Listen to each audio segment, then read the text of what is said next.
ঝগড়াঝাটি ইসলামের দৃষ্টিতে খুবই নিন্দনীয় কাজ। মুমিন কখনো ঝগড়াটে স্বভাবের হতে পারে না। আমাদের নবীজি সাল্লাল্লাহু আলাইহি ওয়াসাল্লাম ঝগড়াঝাটি পছন্দ করতেন না। হাদিসে এসেছে, দুজন মুসলিমের ঝগড়ার কারণে নবীজি সাল্লাল্লাহু আলাইহি ওয়াসাল্লাম লাইলাতুল কদরের নির্দিষ্ট সময় ভুলে গেছেন। তাছাড়া ঝগড়া বিবাদের অভ্যাস মানুষকে হিদায়াত থেকে বঞ্চিত করে। এই জন্য নবীজি সাল্লাল্লাহু আলাইহি ওয়াসাল্লাম তার উম্মতদের এ ব্যাপারে সতর্ক করেছেন।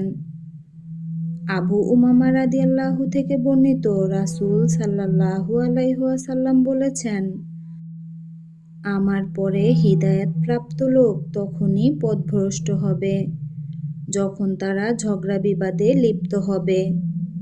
অতঃপর তিনি এই আয়াত তেলাওয়াত করেন, বরং এরা তো এক বিতর্ককারী সম্প্রদায়। আয়েশা রাদিয়াল্লাহু আনহু থেকে বর্ণিত, নবীজি সাল্লাল্লাহু আলাইহি ওয়াসাল্লাম বলেছেন, আল্লাহর নিকট সেই লোক সবচেয়ে বেশি ঘৃণিত যে অতি ঝগড়াটে। মহান আল্লাহর কাছে ঘৃণিত হলে ইহকাল পরকাল দুটিই ব্যর্থ। তাই আমাদের উচিত ঝগড়া থেকে নিজেকে নিরাপদ দূরত্বে রাখা। মহান আল্লাহ সবাইকে সুবুদ্ধি দান করুন। অযথা কারো সঙ্গে বিবাদে জড়িয়ে গেলে উত্তম পন্থায় তার জবাব দিতে হবে, যেন এতে কোনো ক্ষতি না হয়।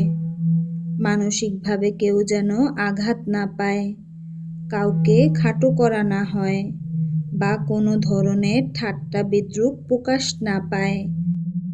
মহান আল্লাহ বলেন, তুমি মানুষকে তোমার প্রতিপালকের পথে ডাকো প্রজ্ঞা ও সুন্দর উপদেশের মাধ্যমে, এবং তাদের সঙ্গে বিতর্ক করো উত্তম পন্থায়।